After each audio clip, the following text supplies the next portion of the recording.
Okay. Well, so first and foremost, we want to welcome all of you and thank you for taking the time to join us today.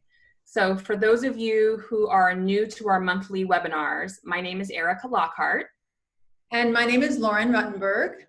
And together we are Ahead of the Curve Homes with Compass. So we've been partners for about 3.5 years now and have been selling real estate for a total of 32 years combined. And each month we focus on a different topic. And today we're going to cover selling your home from not only a practical perspective, but also a mental and emotional perspective. We realize that selling your home is one of the most transformative life changes that someone can experience. So we look forward to sharing a little bit today about how we guide our clients through this process. And we are very happy and lucky to have Steve Shull on the call with us. So he has been my business coach for quite a while, performance coaching. He's very well known.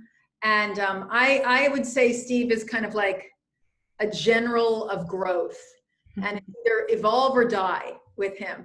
So it's great to be around him.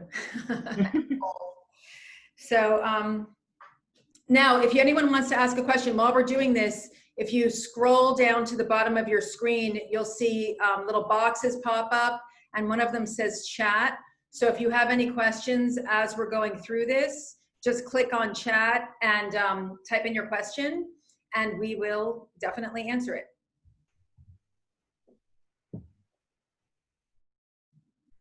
I think that's it. Steve, are you ready? I'm ready. Okay. All right. Good afternoon, everyone. As Lauren and Erica said, my name is Steve Shull. My company is Performance Coaching. I've been coaching top real estate agents across the country for the past 25 plus years. And what we wanted to do today is shed some light on what a real estate agent does. There's really, as a potential seller, as a potential buyer, there's really no way to truly understand what an agent does. From the outside looking in, it looks fairly easy, fairly simple. However, on the other side of the curtain, it's very, very different. There's a lot of nuance, a lot of subtlety. There's a lot of things that take place that you would never imagine or even think about. And all of you at some point in time are going to buy. All of you at some point in time are going to sell, or maybe you're going to do it multiple times. And so what we wanted to do today is kind of give you an inside look at what really happens during the process of getting your home sold. And many sellers, not all, many sellers, it's not uncommon, basically think all real estate agents are the same. And many sellers think all real estate agents do the same things. And many people would think real estate agents are somewhat interchangeable, that they're all going to produce basically the same result. And nothing could be further from the truth. All agents are not the same. Yes, they do similar things. However, how they do them differs greatly, agent to agent. Agents are absolutely not interchangeable in any way, shape, or form. So hopefully from today's call, it'll give you a little more insight when you're thinking about buying or thinking about selling, and you're going to work with a real estate agent, what you should be thinking about. And so that's what we're gonna dive into today.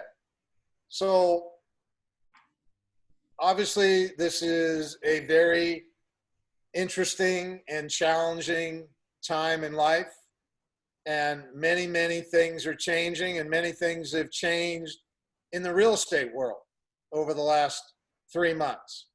And so I thought we'd start out by discussing what's happening in your local market right now. And Lauren or Erica, feel free to jump in and give some commentary on the marketplace right now. Okay, we actually have some slides prepared that we can review. Should we show them? Yeah, we can pull those up. I'm going to share my screen. Okay. Uh-oh. Yeah, I don't know where it is.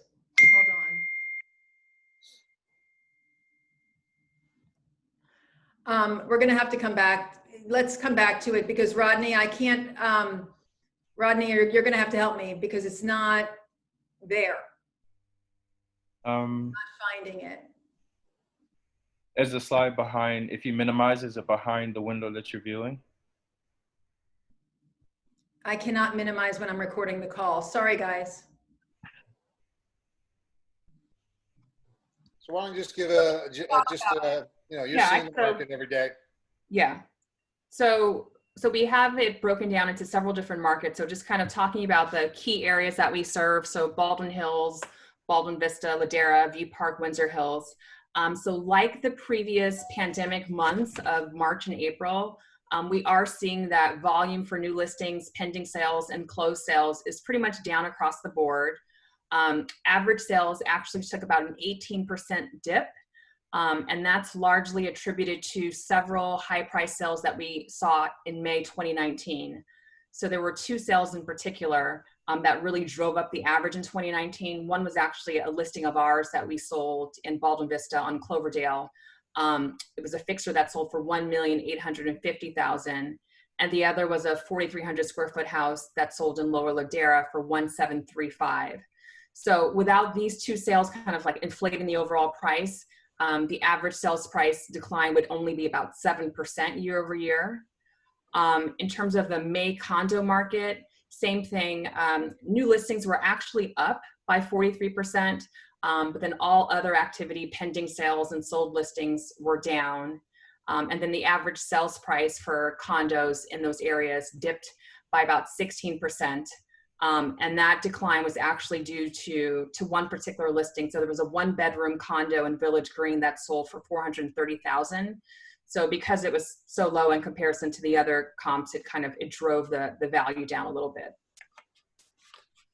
And just the other areas that we have prepared, and we'll try to show you the slides, but it's pretty much Mar Vista, Culver City, Santa Monica.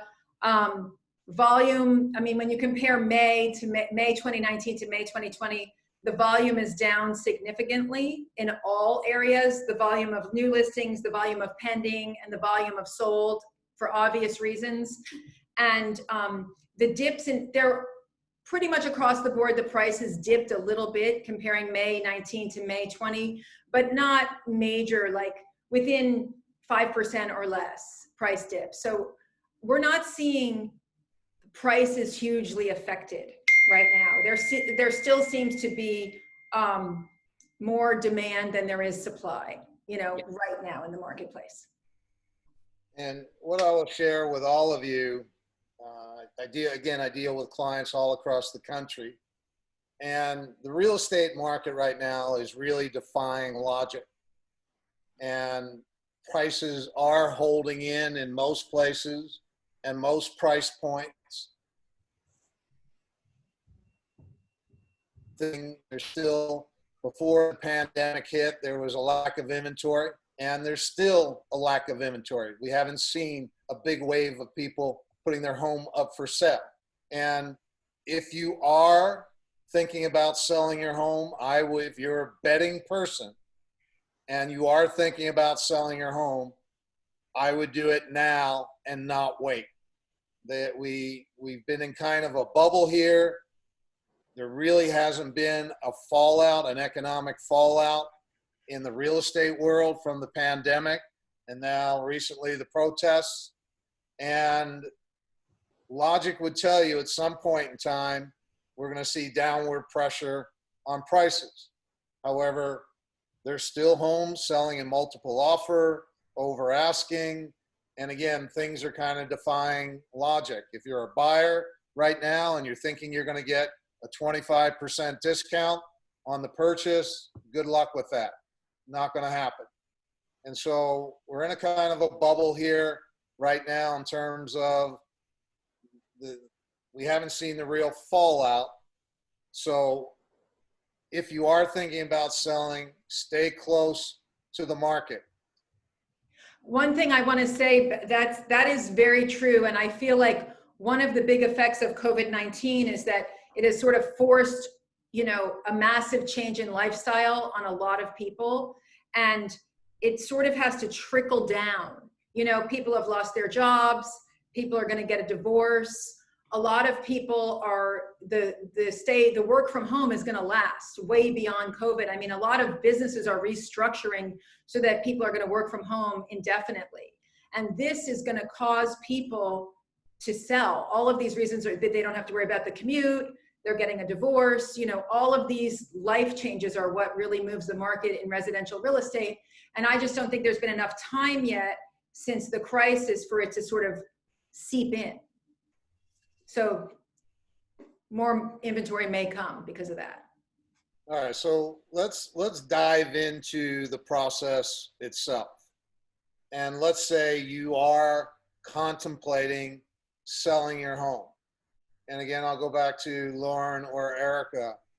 What should a potential seller who's just made the decision, yes, I want to sell my home, what should they be thinking about? What's the next step once they make that decision?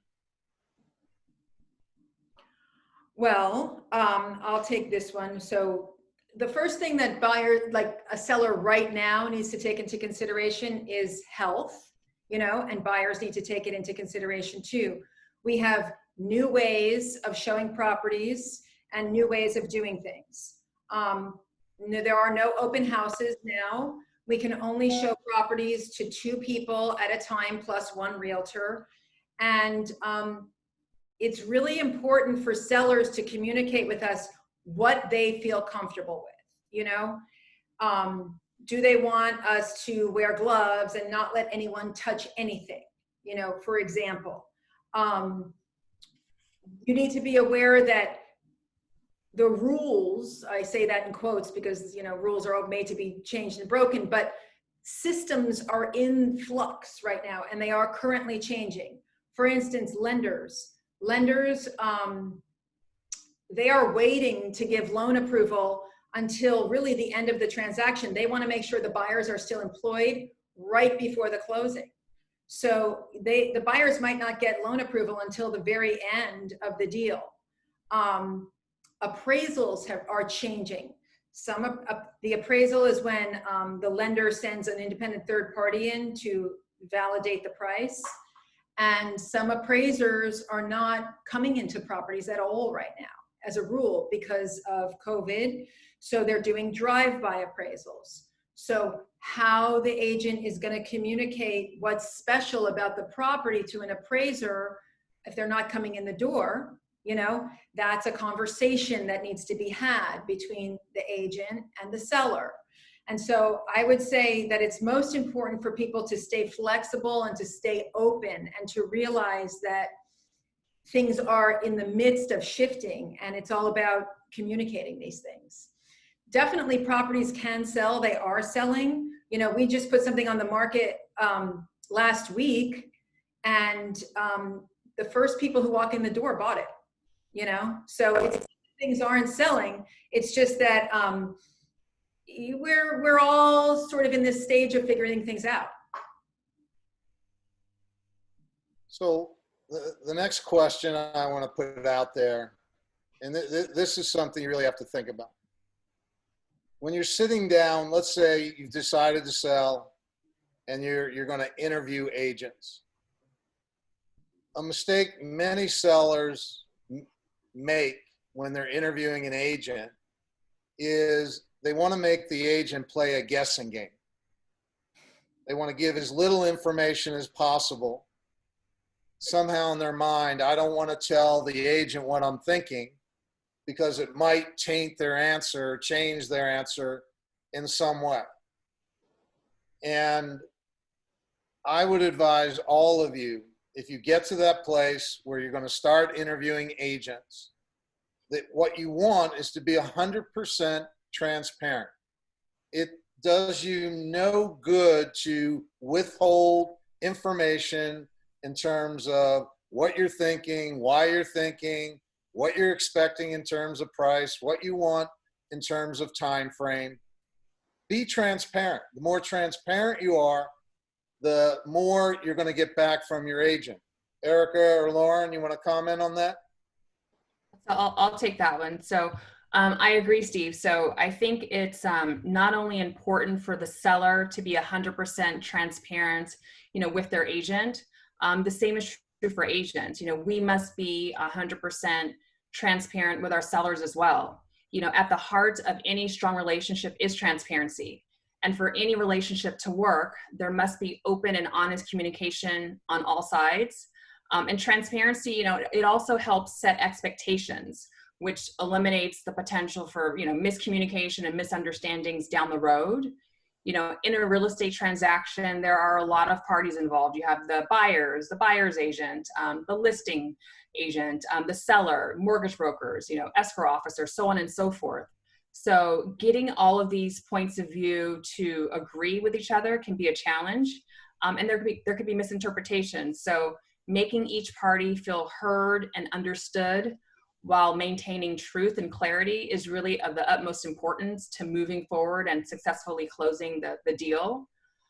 It's also important for sellers to be transparent with their agents, because as agents, we're providing recommendations, we're devising strategies, and we're making decisions, based in part on the information that we're receiving from our clients. So if that information is faulty, or if that information is partial and we don't have the full picture, it's going to be hard to know whether or not our recommended strategy is in fact, the best approach. One thing I would say to all of you, again, if you're in that position where you're going to start interviewing agents, your agent's going to ask you, what are you hoping for in terms of a sales price? And many sellers like to say, that's why you're here. That's why we invited you over. We want to hear what you think our home is worth. Again, this may sound a little harsh. Don't play that game with your agent. When your agent asks, what are you expecting? Say, I want to get X. Tell them. No agent can help you achieve your goal if they don't know what your goal is. And if you're thinking, if I tell them I want to get $1 million for my home, and they were thinking my home was worth $1.2 million, and now they're going to lower their price, believe me, that's not going to happen. That's not going to happen. The agent's going to go, guess what? I've got some good news for you. Your home is worth a lot more than you think it is. So there's no benefit to withholding information. And on that point of view, Lauren, what is the best way for someone to get a handle on what their home might be worth prior to talking to an agent? Do they go on Zillow? They go on the web?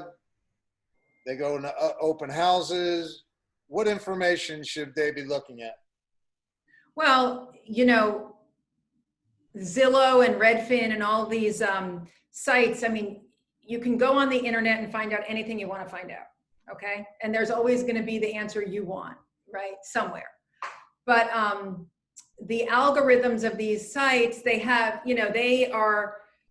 they look at the square footage and they look at the recent sales in the neighborhood, and they don't detect nuance the way, realtors or anyone who has seen a lot of the properties in the neighborhood can detect. They don't know what the view is like. They don't know if it was Ann Sachs tile that was used or if it was a Home Depot tile. They don't, these are the nuances and the specialties that these algorithms don't take into consideration. So in the old days when there were open houses, I would have said, yes, it's very educational to go to open houses and to follow and to see what things sell for. But now people don't have that option, and we don't, and they'll have that option again. So I think, again, talking with your realtor in a very open and honest way, talking to a realtor who is well-versed in the area of your home and can put your home in context, a realtor who has seen a bunch of the homes and who knows why things sell for what they sell for, and how much more of you will bring to your bottom line and things like that. That's the best way to learn. And here I would share with all of you, no real estate agent can tell you what your home will sell for. Nope. They can give you a range, but they don't have any secret information where they look at your home and they can tell you what it's going to sell for. They're going to give you a range. They're going to give you a low price. They're going to give you a high price. And it might come in that range. It may not. What they're giving you is an educated, professional guess. That's what they're giving you. And the other thing I will remind you, it's almost impossible to underprice your home. In fact, in markets like San Francisco, all the listings are 20 to 30% below market. That's a standard in that marketplace. They do it on purpose to generate multiple offers. And it's a very effective strategy. It feels very scary. Oh my God, I'm pricing my home too low. It's almost impossible to do that, if not impossible. On the other hand, you can easily overprice your home. And that's one of the biggest mistakes that you as a seller can make. It'll cost you time and it will cost you money when you overprice your property. So if you're going to be cautious, err on the side of doing it a little lower. And remember this, as a seller, this is a general rule. You're always going to think your home is worth more. You're always going to think that. Every seller does. So don't be disappointed. All right, next, an important part of the process, and it's become more and more important over time, is preparing your home for the market for sale. The way you live in a home is not the way you sell a home. And you may think your home is beautiful, and you may think your home is perfect. However, it may be beautiful to you and perfect for you. If you're going to sell it, you've got to prepare it in a certain way to get top dollar. Erica, you want to comment on that? Sure. Yes. So I agree. Home preparation, it's extremely important. It's almost, just as important sometimes as setting the right list price. So in terms of home prep, like you only have one opportunity to make a first impression with buyers, and presentation, of your home, from the marketing to the photos that you see online to open houses, and to, how the property actually looks when a buyer is physically in the property showing or viewing it is key. So, getting your home ready for market can mean a lot of things. Most often it entails staging if necessary, cleaning, obviously, decluttering. You want to pare down and declutter as much as possible, painting if it's needed, and then really just kind of taking care of any sort of blatant repair items. For instance, if there's a broken light fixture or a broken doorknob, a potential buyer may see that and wonder, whether the house has larger, costlier issues that haven't been addressed either. So we actually offer complimentary consultations with a fantastic stager that we've been using for years. She specializes in both staging vacant homes as well as owner-occupied properties. We also work with a variety of vendors who can manage and perform all of the market-ready repairs to get your house ready for the market. Because in many cases, sometimes, failing to do some of these smaller little things can really impact, how your home is viewed, the value perception of your home, how long it sits on market, and then ultimately, how much you're netting your profit. And then with regards to the home prep expenses, we can actually cover the upfront fees through Compass for home improvements with a straight reimbursement at the close of escrow through a program called Compass Concierge. So since COVID-19, the program has changed a little bit, but broadly speaking, we can provide up to $25,000 in home ready expenses. With regards to home prep, so you definitely have the buyers, or excuse me, the sellers who want to showcase their home in the best possible light. But on the flip side, there's also as is sales. So some sellers, they may not have the time or energy or be in a position to do anything at all in terms of home prep, and just want to sell as is. So in these types of situations, the caveat is like, we absolutely, manage as is sales, but the price will need to be reflective of the current condition of the property. So you'll want to keep that in mind as you decide, as is versus making some minor or major home improvements. All right, so we talked about pricing, home preparation. Again, this is a part of the process that has changed dramatically over the last 5 to 10 years or so. Marketing. Now we're going to move on to marketing. Most every seller thinks that marketing is going to sell their home. And they want big splashy ads. They want stuff all over the internet. And the truth about marketing, 90% of your marketing is actually the price you pick on your home. If you don't pick the right price, there's no amount of marketing that's going to help sell your home. And marketing is really just getting your home on the MLS. Almost every single buyer is going to be working with a real estate agent. And that real estate agent is looking on the MLS. And when you interview, this would be one of the fun parts of the interview process. If you want to have fun with the agent you're interviewing, really press them on their marketing plan. Really ask them about all the things that they do from a marketing perspective. And if you're interviewing 3 or 4 or 5 people, line up all the marketing plans together. And what you're going to see is basically the same marketing plan with just a different label on it 4 or 5 times. What's important about marketing is not what people do, is what's important is how they execute the marketing. And Lauren, you want to speak to that?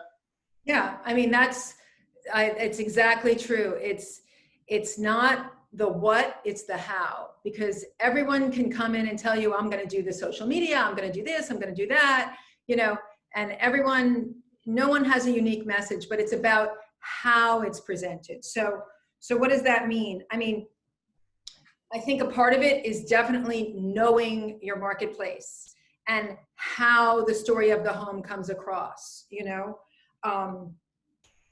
and how do we get there? How do we know, as an agent, it's really important, again, to have a transparent, honest, open dialogue with the seller and to talk about, what in particular is special about the home and what is going on in the neighborhood and what are the things that we might not be privy to, because those are the things that are really useful in the marketing and how, who we're going to target and how we're going to target them. And I'll give you an example. A couple of years ago, I had a listing, and it was in a neighborhood where the local public school had just become a language immersion school. And it was like getting a lot of buzz and people were just getting interested in it. This is something that I wouldn't have known since I didn't live in the house, but we actually used that in the marketing, and it was very important. Who bought it? A family with little kids, excited about the school. So I would say it's collaborative, and it's understanding who you're targeting and thinking about how you're going to target those people. I mean, I would say that's the most important thing with marketing. That's the kind of dialogue you want to be having with your agent. Great photography is definitely critical, especially with people viewing the property on site. And it's important for you as a seller. You go online and start scrolling through properties, and you're going to see the photography makes a difference. From the photography, you go to the copy, the written word. And so these are the things that you want to look at and notice the differences. Everyone says we do professional photography. Everyone has a different definition of professional photography. Everyone says we do professional copywriting. Well, guess what? The definition of professional copywriting will vary from agent to agent. So it's not the what, as Lauren said, it's the how. And I wouldn't, the copywriting and the message about the home, I think it's so important. And I think it's something that people don't pay attention to sometimes. Like, you know, when we're talking about a home and putting the messaging out on social media, let's say, and targeting certain demographics in social media, what you say about the home is extremely important. Everyone can see it has 3 bedrooms and 2 bathrooms, you know? So why, but what's special about it? What is the story of the home? And we really always try to come from that place. And it's not cookie cutter. It's something unique about each home. And I think it's really important. And it does get people in, you know, it has the ability to attract the people who want what you have when that is paid attention to. All right. Price, home preparation, marketing. Now let's talk about how the home is going to be shown. And in this new world, things have changed dramatically. And this is where an agent can really make a difference in terms of showing property. Erica, you want to comment on how the game has changed relative to showing property? Yes. So the good news is that real estate was declared an essential business. So, you know, we can still show properties, you know, during this time. Occupied and vacant properties can be shown to 2 buyers at a time with safety precautions in place. So it's 2 buyers plus their agent at a time. And the California Association of Realtors, they released a new form called the Property Entry Advisory Declaration. It's called the PEAD form. And this form must be signed by all parties prior to entry. And by signing this form, you know, buyers and agents are acknowledging that they're aware of the potential risk exposure to COVID-19 by entering a home, and that they themselves aren't presenting with any sort of symptoms, that they're not ill, and that they have not been in the presence or have knowledge of being in the presence of someone who's tested positive for COVID-19 in the past 14 days. The form also requires that all parties, when you're inside the house, that you agree to social distancing guidelines, and you're required to obviously still wear a mask. And then you're encouraged, it's not a requirement, but you're encouraged to wear gloves and shoe booties and to wash your hands or sanitize them immediately upon like stepping into the house. And then prior to leaving the property, you're encouraged to wash your hands as well. And you know, the new guidelines are great. They're needed, and just a great way to keep everyone safe, to be perfectly honest, to keep clients safe, realtors safe, while at the same time, you know, allowing us to do our jobs and kind of keep the home market moving along. So, assuming we're clear with our agent in terms of what we want to accomplish, we've priced the home correctly, we've prepared the home, it looks great, we've exposed the home to the marketplace, we've gotten people through the property. And but before I go there, do either one of you want to comment on open house? Do they exist? Do they not exist? What do you think is going to happen next? Well, right now they do not exist because we can only have 2 people in a house at one time. I suppose if we had a bouncer and we had a line out the door and we let people in 2 at a time and then let them out, I mean, that could potentially work. We haven't tried that yet. I don't know how long people will wait online to get in. You know, but do open houses work? Is that what you said, Steve? I'm just saying, in this new world, you know, open house used to be a primary way of getting people in the door. And right now, that's not on the table. It could be. What's interesting is in different areas around the country, the restrictions are very different. I have a feeling that open houses are not coming back anytime soon here, but maybe I'm wrong. Yeah. And you know what a lot of agents are doing, they are doing virtual open houses. So where they themselves are, you know, in the home, and whether it's via Skype or Instagram Live or Facebook Live or even Zoom, they're doing virtual open houses. And then some are scheduling, you know, 2-hour blocks on like a Saturday or Sunday where you can see the property from 12 to 2, for instance, in a designated, you know, 30-minute time slot with 10 minutes in between each showing to allow for, you know, disinfecting, kind of cleaning, so on and so forth. So, you know, it really depends. You know, there's alternative ways to accomplish what open houses are intended to accomplish without it being a typical public open house. So again, we're clear on the objective. We priced the home correctly. We prepped it. We've exposed it to the marketplace. We've gotten buyers into the property. Now we have an interested party. And now it's time to get down to business if someone's going to make an offer. And one of the most important things you're hiring your agent for and paying your agent for is their ability to negotiate. And yes, every agent will tell you they're a great negotiator. Not true. Not true at all. And this will fly against what you may think.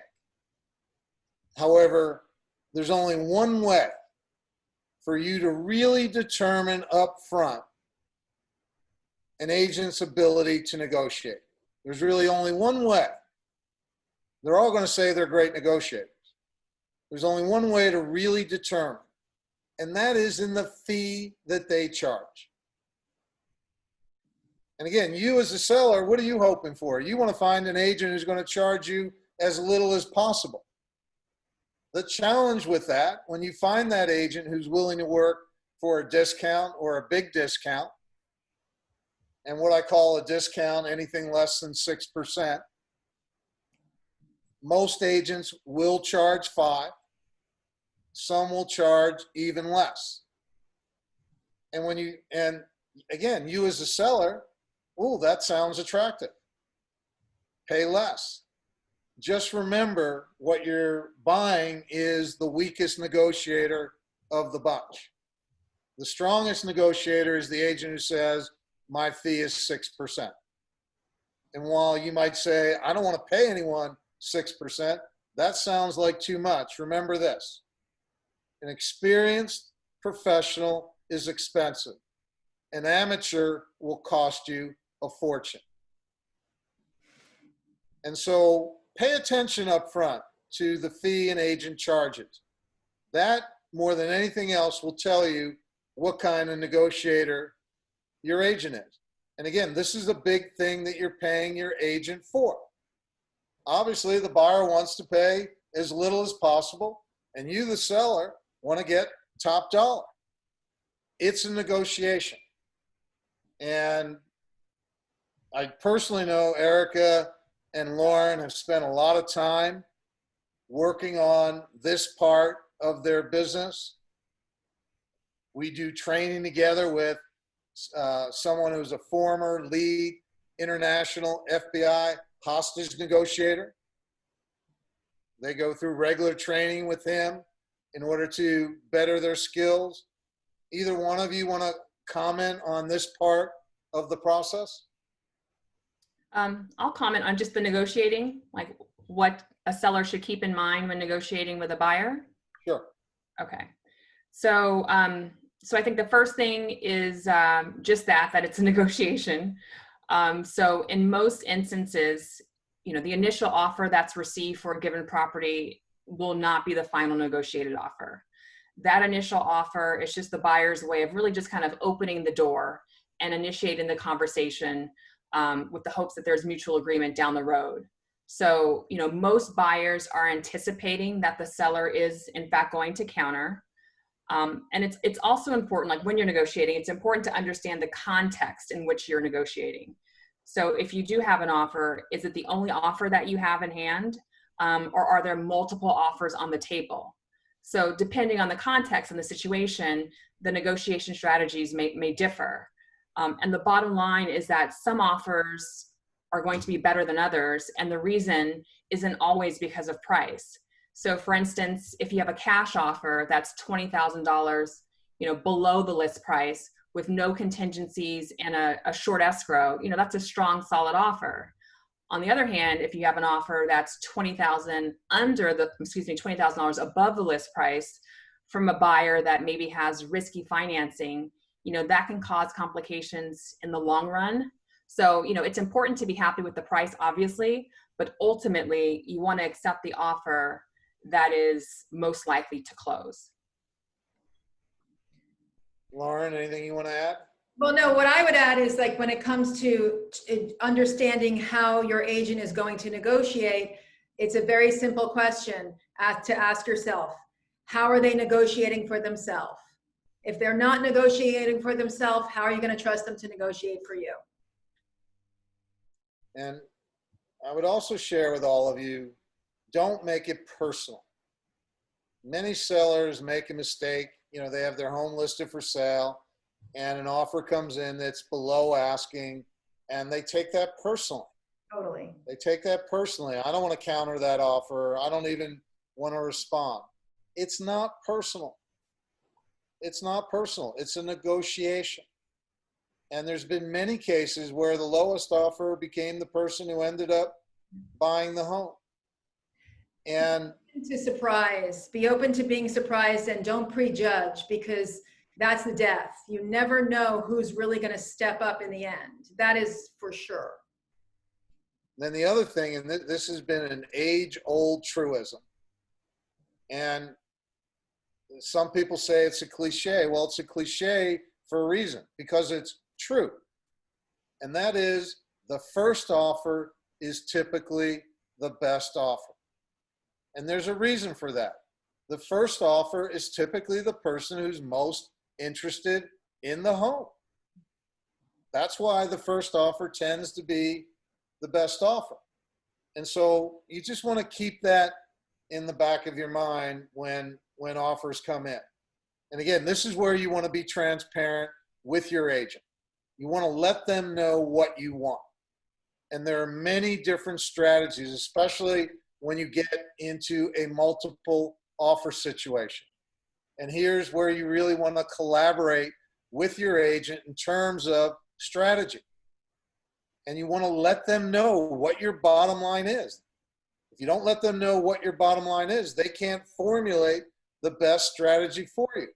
And remember, they want to get top dollar.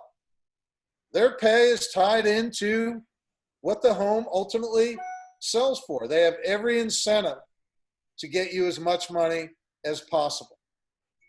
But one other thing I do have to say is that when we're representing a listing, it's also, we do learn as much as we possibly can about each individual buyer. Who are they? How many offers have they made prior to this? Why are they moving? You know what I mean? What are they looking for? And because most of the time the first offer is the best, but it's not always true. Sometimes the bottom feeders come out first. So we really want to understand each buyer and determine the buyer who is the most emotionally attached to getting the property. That is typically going to be the best buyer, the buyer that feels that, like they have to have it and they have to live there. And we get to that, and we engage with the agents and with the buyers directly to find out, who they are and why they're offering and what they really want. Any other comments about this part of the process? Okay.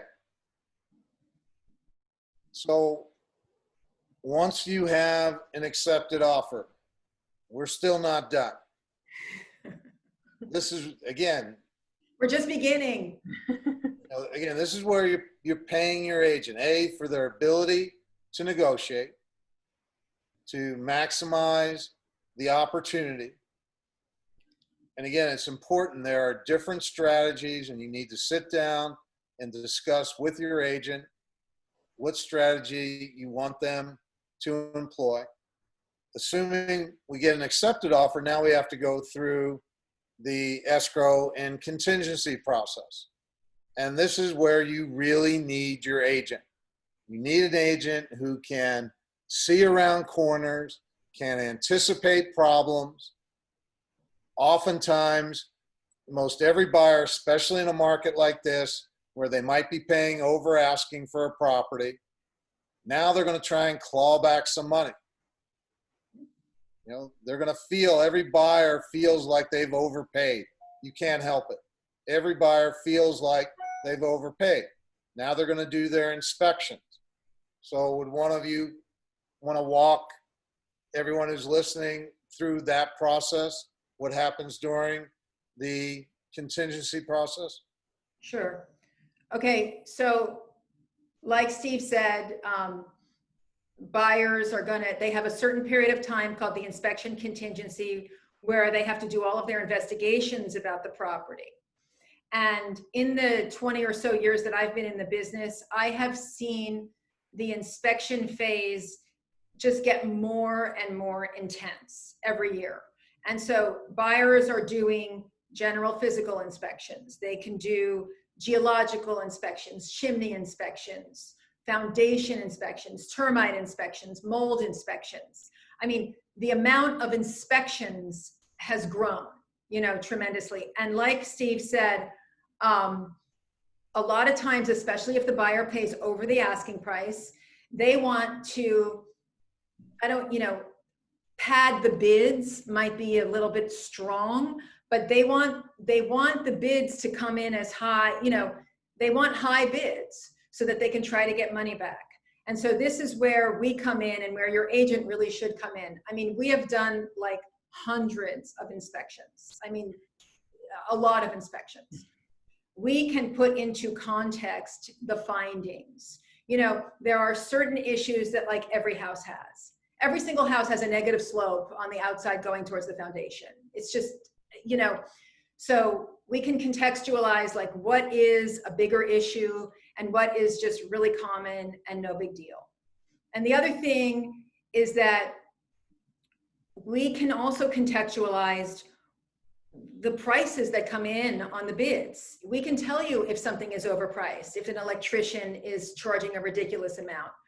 We have vendors that we've been working with. I mean, I would say that the vendors that we work with are just as important in our business as we are, Erica and I are to each other. We rely on these people. They're honest, they're amazing at what they do, and they help us tremendously. If we get bids on one of our listings, we can send it out to our plumber. We can send them out to our electrician. We can send them out to our chimney guy, and they will be very honest with us and say, hey, this is what I would charge. This is fine. Or I would charge this much. This is overpriced. And it's really important that your agent, you know, I mean, I don't even think I could do what I do without my vendors. Honestly, that's how much I rely on them. And then in terms of appraisal, so that's one piece, the inspection piece. And at the end of that period, the buyer is probably going to come back to the seller with what's called a request for repairs or credit. Based on their findings, they're going to ask for a certain amount of money back or for certain things to be done. And it opens up another point of negotiation in the transaction. And then the appraisal is the same thing. So the appraisal is basically an inspection on the bank's behalf. Like the bank is going to send out a third party to investigate the property and verify the value. Okay. And so the appraisal can come back at value, which means that the appraisal comes back at list price, which is pretty common. The appraisal can come back over, which is amazing for the buyer. It means they're walking into equity. It's pretty rare.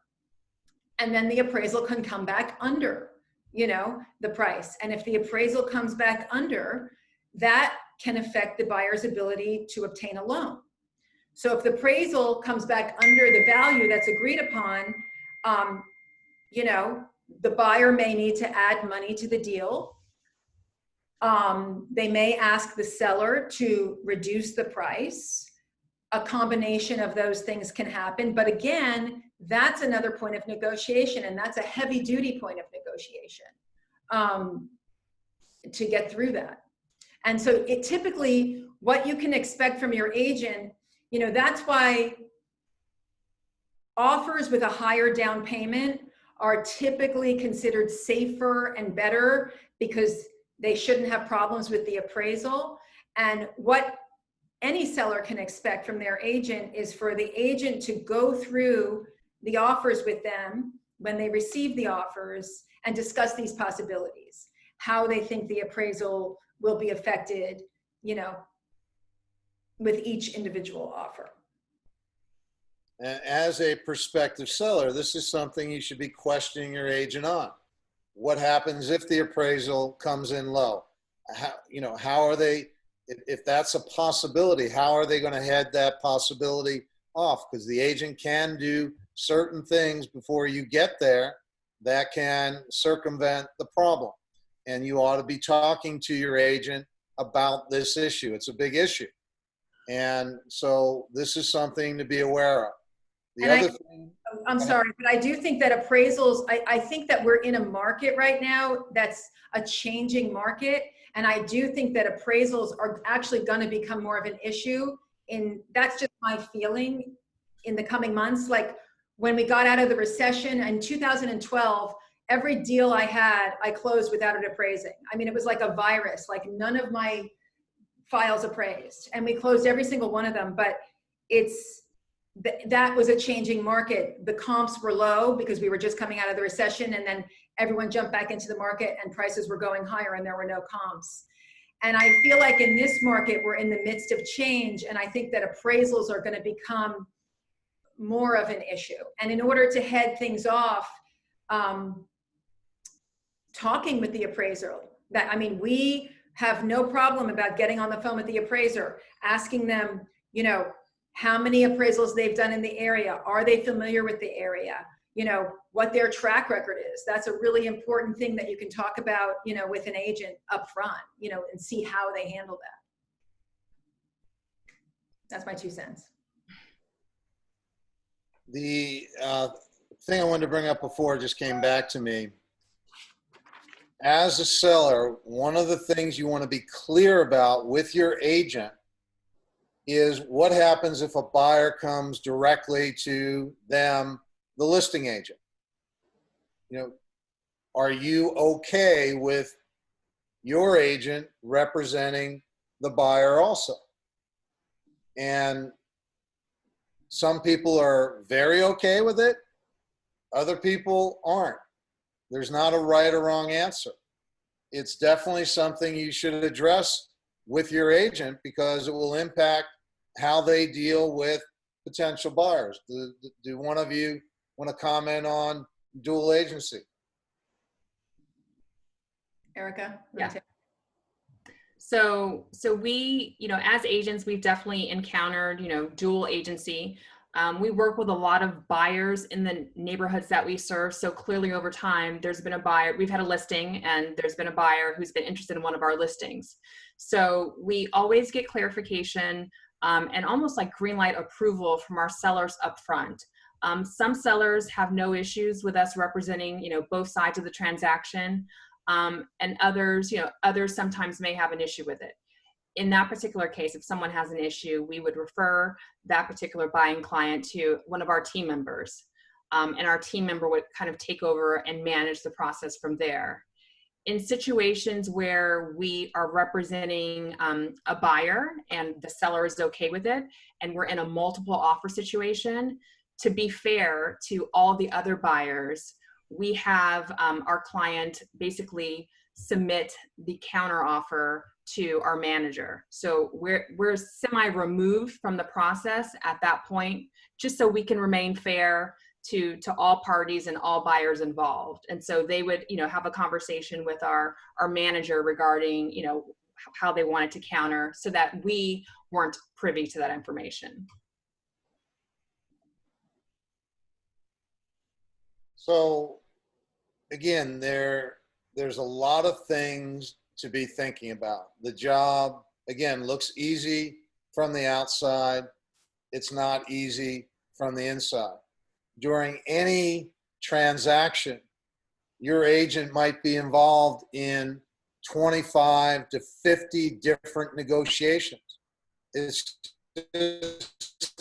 not one negotiation overpriced. There are many, many negotiations that take place that you're never really privy to. So your agent's ability to negotiate, your agent's ability to anticipate problems, head off problems, and in every transaction, there is going to be a bump in the road. You can count on it. You can absolutely count on it. There's always something that's going to come up. And what's important is that no one, you should never be wondering or guessing what's going on. You should never be wondering or guessing what your agent is thinking or doing, and vice versa. Don't ever make your agent guess or wonder what you're thinking, what you're doing. This is a process. There is a process to selling a home. And when you're interviewing an agent, that's what you're looking to see. What is their process? And are you in alignment with that process? And I would encourage all of you, pick the agent who feels best to you in terms of what you want, and then get out of the way and let them do their job. This is what they do 24/7, 365 days a year. They have your best interest at heart. Once you get clear about who you want to work with, let them do their job. All right, any final comments before we get offline? Are there any questions in the chat that we can answer? I know we only have a few more minutes.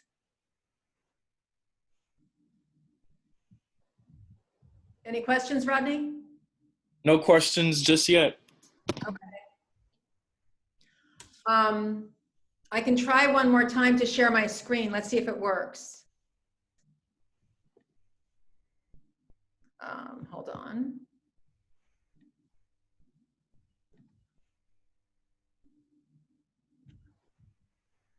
I'm going to jump off. Okay. Thank all of you. Thank you, Steve. Bye, Steve. You're in good hands. Thank you. Have a great day. Stay safe. Stay sound. Thank you. Thank you. You too. Bye-bye. Can you see it now, you guys? No, we can always, we can forward it as a follow-up. Yeah, And- that's what we'll do. That's what we'll do. If anyone has any questions, they can, they can reach out and we can get in touch. Okay. Once again, I want to thank everyone who came online. I hope you found it useful. I hope you learned something about the depth of the process and what we go through. If you have any questions, just email us or call us. And please give us your ideas about, we're doing these Zoom calls monthly. So if there's any topic that you would really like us to cover, there's something you really want to hear about, we want to hear about that. And we would love to tailor a presentation to your desires and your needs. So all you have to do is reach out to us. All right. Thanks, everyone. Have a great evening. And we'll see you hopefully next month. Okay.